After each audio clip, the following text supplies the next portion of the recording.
এই যে দেখো আমরা তিনজন মিলে চলে গেছি মাঠের দিকে। কিছু বসে বসে ভালো লাগছিল না, তো ভাবলাম মাঠের দিক থেকে ঘুরে আসি। আর দূর থেকে এই গাছগুলো দেখে খুব ভালো লাগছিল।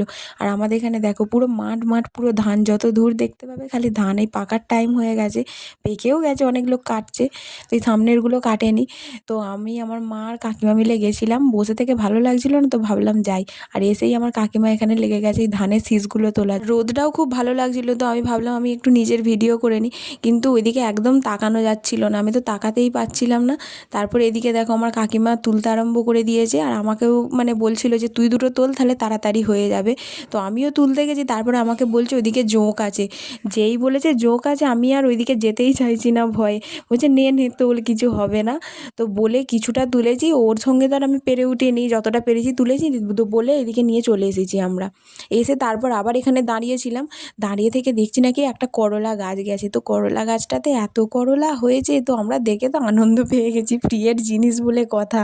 তো খুঁজতে খুঁজতে বেশ কটা হয়ে গেছিলো, তো আমরা ওখানে আর দাঁড়াইনি, তারপর চলে এসেছি। আর আমার ঠাম্মা এখানে বসেছিল, আমি আর বাড়ি যাইনি, তো আমার ঠাম্মার কাছে নিয়ে চলে এসেছি। দেখো কিভাবে বানাবে।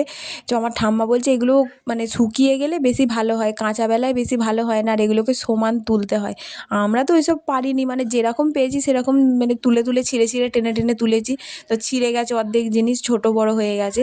তো আমার ঠাম্মা বলছে যখন এগুলো কাটার টাইম হয়ে যাবে তখন নিয়ে আসবি, যে সবুজ ভাবটা একদম থাকবে না, তখন অনেক সুন্দর হয়।